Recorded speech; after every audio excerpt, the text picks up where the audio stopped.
Si vous voulez savoir pourquoi vous avez des problèmes de biais, alors cette vidéo est faite pour vous. La majorité du temps, vous êtes haussier et le prix part baissier. La majorité du temps, vous voyez une annonce économique haussière et votre stop loss se fait transpercer. Alors restez bien jusqu'à la fin de cette vidéo, on va voir tous les principes pour comprendre le biais. Et pour celles et ceux qui veulent aller plus loin, abonnez-vous à la chaîne YouTube et rejoignez le canal Telegram en description. Allez, c'est parti. Alors, pour appliquer les biais, il nous faut absolument deux ingrédients. Et ces deux ingrédients vont nous donner une recette qui fonctionnera à merveille.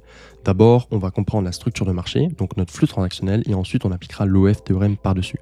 L'ensemble de ces deux choses nous donne le biais. Passons maintenant à la structure de marché. La structure de marché, c'est simplement la représentation graphique du flux transactionnel. Vous le savez très bien, aujourd'hui, on spécule sur un marché organisé. Donc, en bref, on spécule sur l'économie réelle. Le but, c'est de comprendre les transactions. Donc, on va faire une étude transactionnelle grâce à la structure de marché.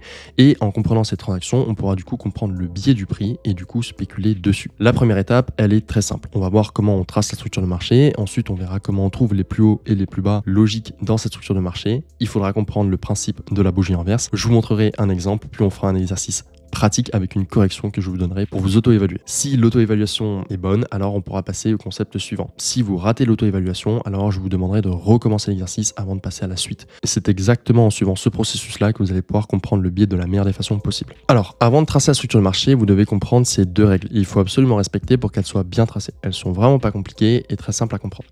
La première chose, c'est que si on casse une structure de marché par le haut, alors on attend une bougie baissière. Et une fois qu'on aura eu cette bougie baissière, on pourra tracer notre point de structure à la hausse. Exactement comme ici. Si on vient nous casser par le bas, ok, parfait, on vient nous casser par le bas, alors on attendra notre première bougie haussière pour pouvoir tracer le point de structure. On y va un petit peu plus en détail.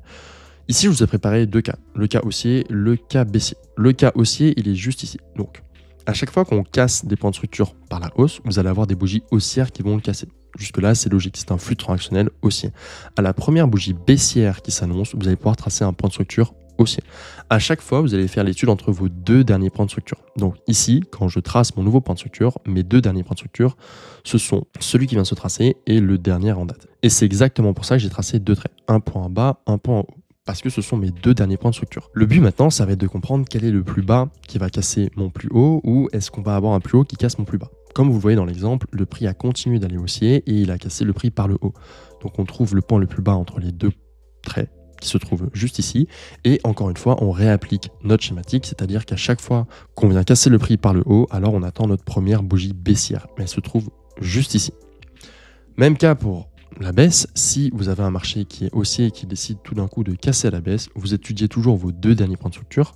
Donc ici on est exactement dans le même cas qu'à cet endroit, et vous le voyez, on a cassé à la baisse cette fois-ci et non à la hausse. Donc c'est toujours pareil, je regarde mon plus haut et mon plus bas dans l'étude de mon flux transactionnel et j'observe que le prix a d'abord cassé par le bas. Lorsque le prix casse par le bas, alors j'attends la première bougie haussière. Et c'est exactement ce qui s'est passé ici. On a eu une première bougie haussière. Tout simplement, j'ai tracé mon point de structure sur cette bougie-là. Et vous devez répéter ce schéma encore et encore. Pour le cas baissier, ce sera juste l'inverse. À chaque fois, on regarde nos deux derniers points de structure. Donc c'est absolument le cas ici. Je regarde mon plus haut et je regarde mon plus bas. Le prix monte, d'accord, et j'attends juste qu'il casse un des deux points. Okay. Il casse d'abord le point à la baisse.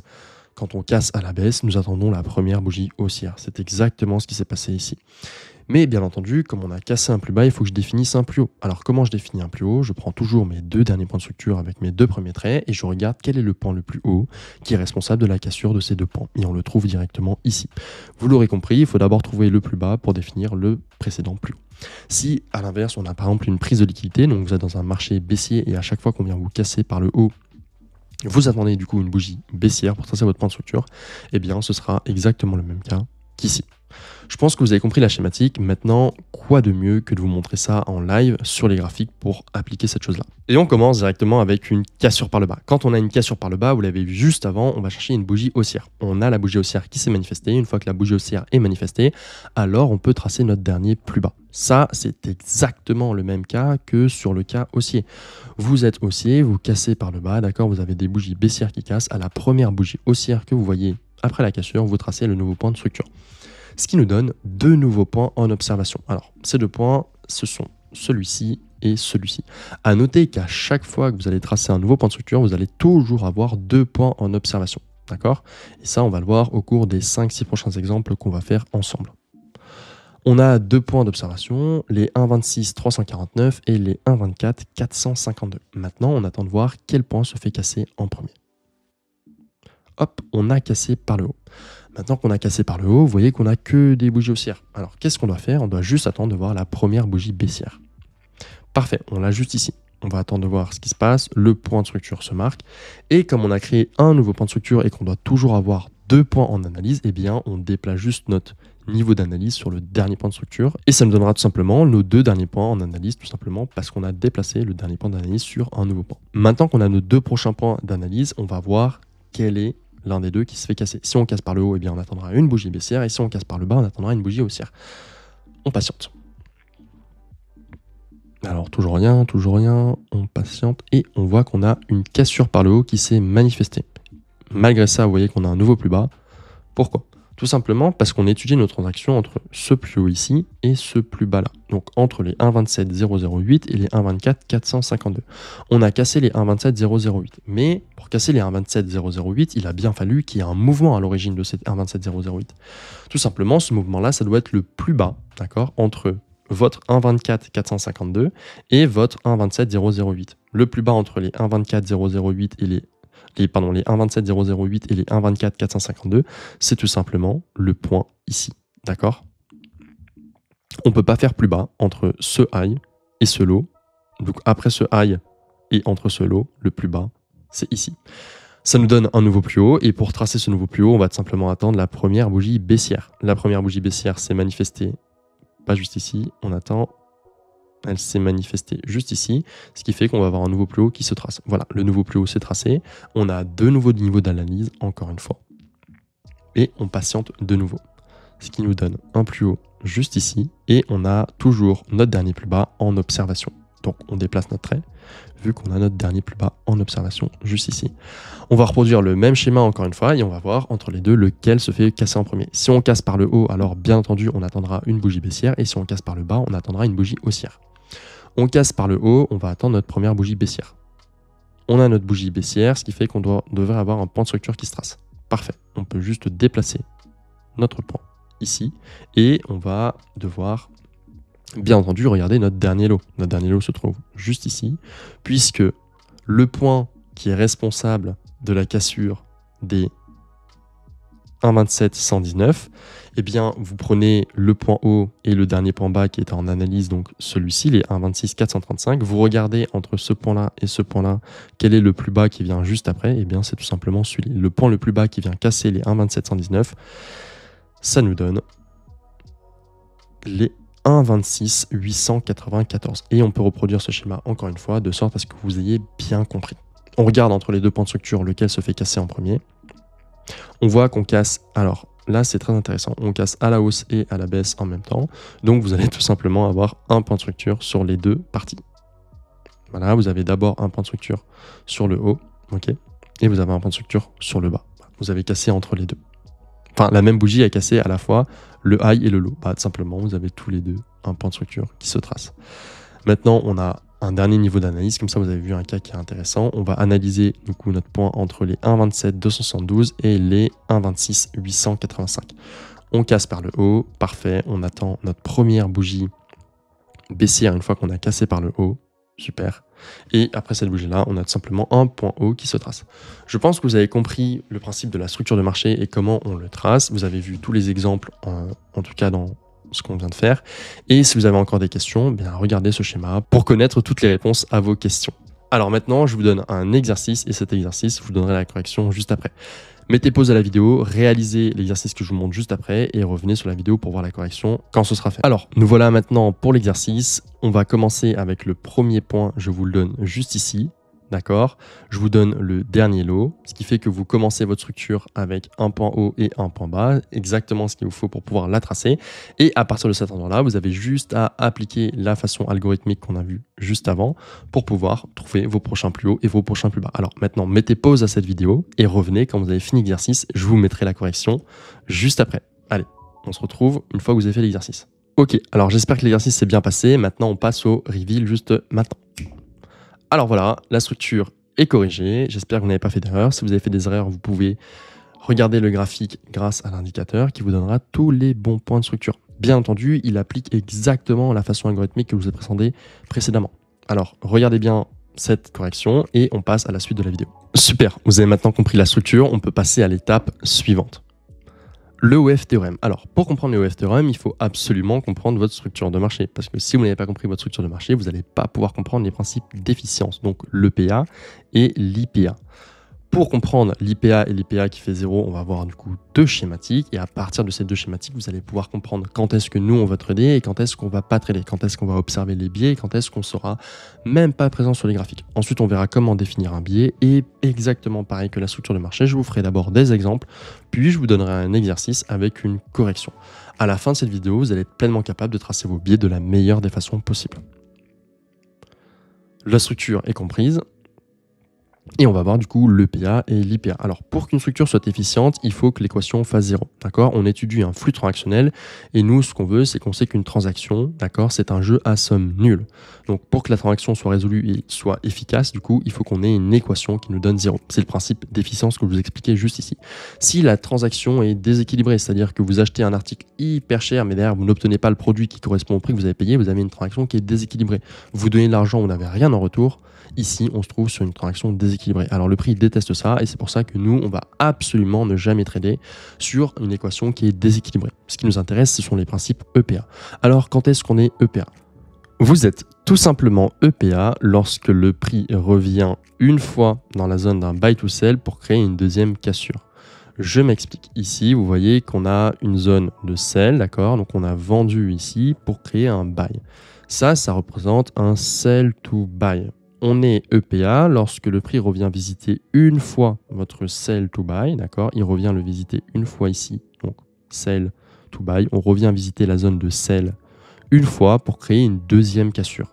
À partir de ce moment-là, vous estimez que vous êtes efficient. On est inefficient lorsque le prix ne revient pas visiter notre zone de sell to buy. Le prix descend pour ensuite monter et vous voyez bien que ce point de structure-là ne revient pas visiter la première zone de sell to buy pour créer la deuxième cassure. Ici, on est inefficient, nous ne regardons même pas le marché.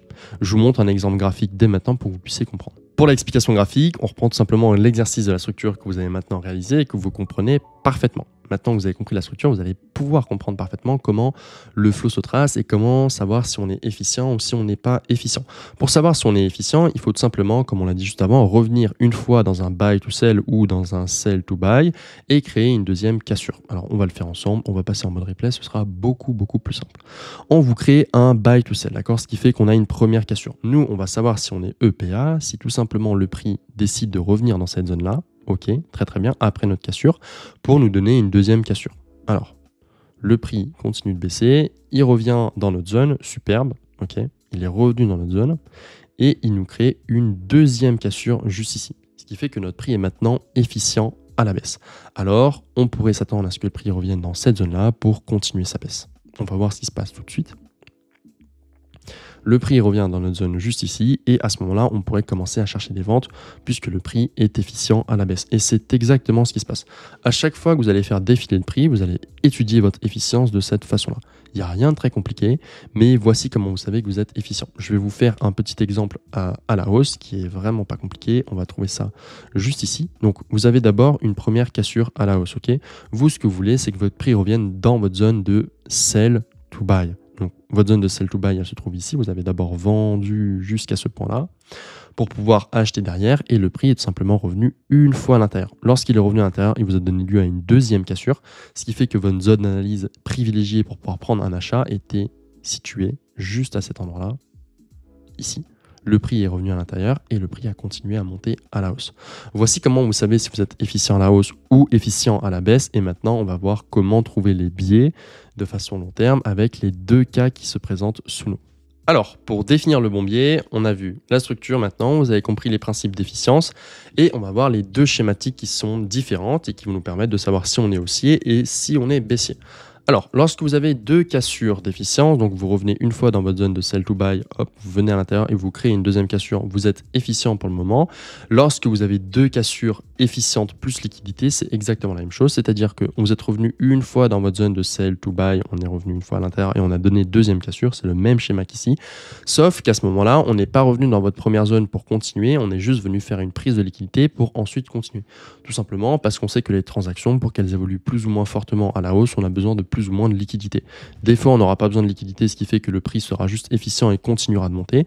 Et des fois, on aura besoin de liquidité, ce qui fait que le prix reviendra prendre une liquidité avant de continuer à monter. Ce que je vous propose, c'est qu'on regarde ça graphiquement. Graphiquement, on peut maintenant voir ce que ça donne. Alors, vous définissez votre biais, ça c'est parfait.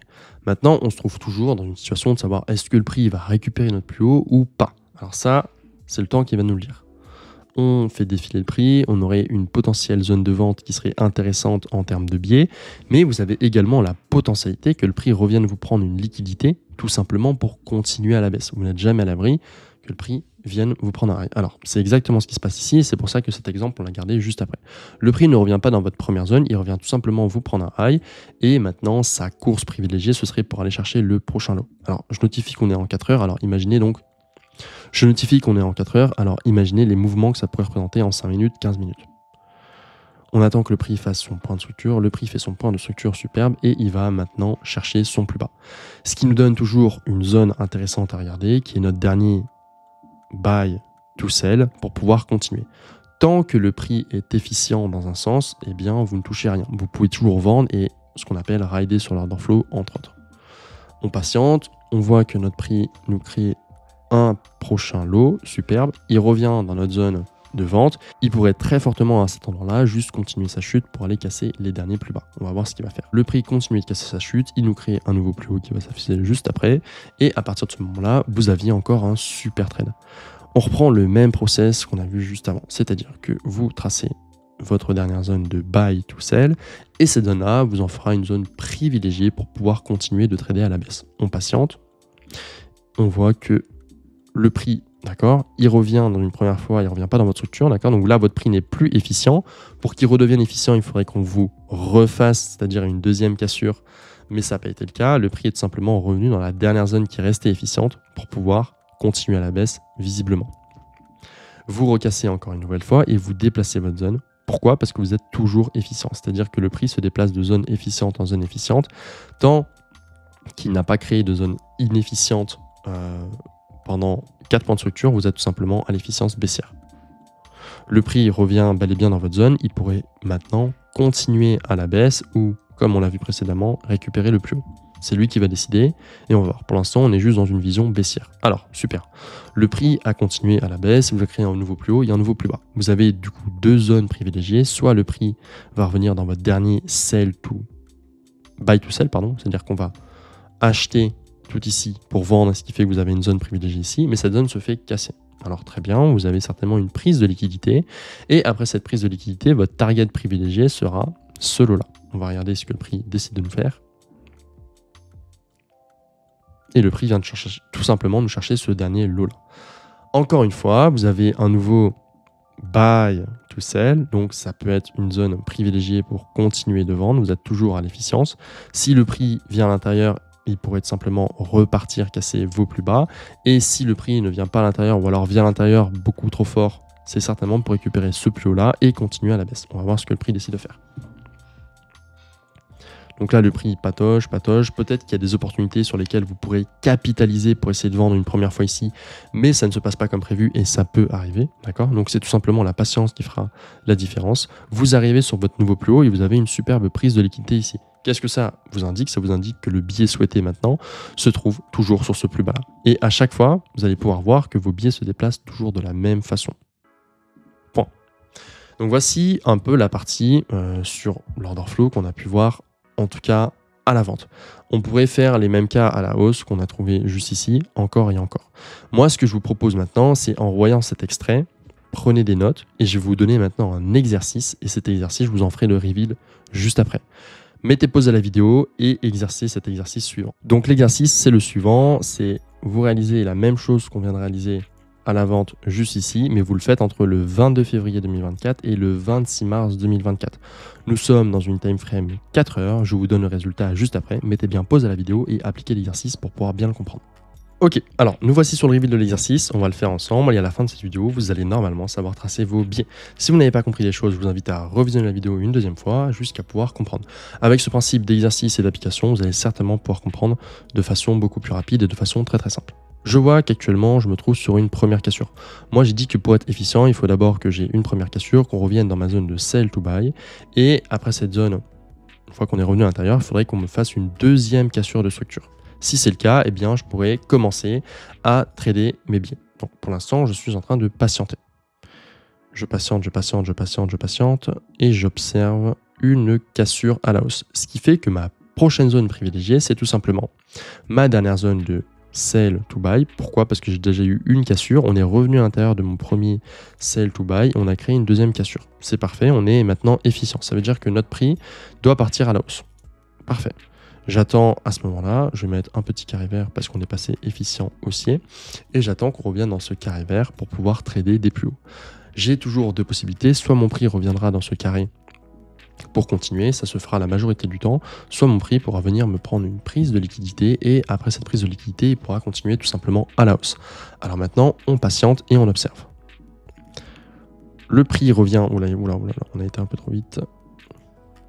Alors, votre prix revient dans votre zone d'efficience ici, très très bien, super, et il vient vous casser à la hausse. Qu'est-ce que ça veut dire? Ça veut dire que votre dernière zone maintenant d'efficience, vu que vous êtes toujours revenu dans votre zone pour pouvoir faire vos cassures, hein, c'est toujours ça l'idée, c'est-à-dire que vous avez un sell to buy, une première cassure, vous voyez que vous avez encore un sell to buy, ce qui vous fait une deuxième cassure, votre prix continue à être efficient, donc vous continuez à trader son order flow tout simplement. Alors maintenant, on a une nouvelle zone privilégiée, c'est celle-ci. On va voir ce que le prix fait. Le prix revient à l'intérieur, très très bien. Et on va voir si le prix vient nous casser nos plus hauts. S'il vient nous casser nos plus hauts, tout simplement, on aura continué la zone d'efficience. Le prix vous casse au plus haut avec une très très grosse annonce économique. Maintenant, on va voir si le prix revient dans cette zone d'efficience ou pas. C'est la patience. Alors, le prix continue de vous faire des plus hauts et vous voyez qu'on passe maintenant dans un principe qui nous dit Inefficiency Price Action. Vous êtes IPA. C'est-à-dire que vous êtes au milieu de nulle part et vous voyez qu'on recrée des points de structure, mais ces points de structure-là ne touchent plus les précédents sell to buy. Alors, qu'est-ce qu'il va falloir faire? Il va falloir attendre qu'on recrée le schéma initial pour pouvoir éventuellement racheter. Tant que ce n'est pas le cas, vous êtes patient et vous n'êtes plus sur les graphes. Donc là, à partir de ce moment-là, on n'est pas sur les graphes. On patiente. Vous voyez qu'on ne revient toujours pas encore dans votre première zone de sell to buy. Le prix continue à monter vraiment en flèche. Donc vous êtes toujours dans la patience en fait. Je patiente. On patiente encore. Le prix continue de monter. Ok. Vraiment très très fortement. Ok. Alors là, c'est la première fois où il revient dans notre zone de sell to buy. Ok. Très très bien. Donc, il y revient une fois. On pourra commencer à se mettre à acheter à partir du moment où il nous montrera que cette zone-là est recassée et il veut bien continuer à aller à la hausse. Tant qu'il ne nous a pas recassé cette zone-là, nous, on est toujours dans le concept d'attente et de savoir s'il veut recréer des plus hauts ou s'il veut recréer des plus bas. Pour qu'on ait une schématique qui soit haussière, alors à partir de ce moment-là, il faudrait qu'on ait tout simplement deux cassures dans un sens ou dans l'autre. On prend une prise de liquidité à cet endroit-là et on va voir ce que le prix nous fait. Est-ce qu'il décide d'aller dans les plus hauts ou est-ce qu'il décide de ne pas aller plus haut? Alors, le prix décide d'aller plus haut, très très bien. Donc, il vient de vous faire une cassure, une prise de liquidité, il continue plus haut. Et pour pouvoir le retrader à la hausse, il faudrait bien entendu qu'il fasse une deuxième cassure. Ok, superbe. Si le prix vient vous faire une deuxième cassure ici, alors on pourra tout simplement continuer de trader à l'achat après ça. Ok, le prix vient nous faire une deuxième cassure, ce qui fait que ma zone privilégiée pour pouvoir racheter se trouve maintenant ici. Alors, bien entendu, là, on le fait dans une seule time frame. Ceux qui comprendront la fractalité, d'ailleurs, dites-moi en vidéo maintenant et commentez fractalité si ça vous intéresse d'avoir une prochaine vidéo sur la fractalité parce que c'est super important. Et on pourra, du coup, en parler juste après. Donc voilà, le prix n'est toujours pas revenu, ce qui fait que la correction de l'exercice est celle-ci. Maintenant, vous avez une potentielle zone privilégiée qui se trouverait ici. Et on va finir sur cet exemple-là pour pas que la vidéo dure trop longtemps. Et j'espère que vous aurez tout compris sur vos billets et que vous pourrez le réappliquer de votre côté. Pourquoi on peut le prendre en compte? Parce que vous avez une première cassure et vous voyez qu'on revient bien dans cette première cassure. Donc ce sell to buy, on y revient bien une première fois et on vient vous créer une deuxième cassure.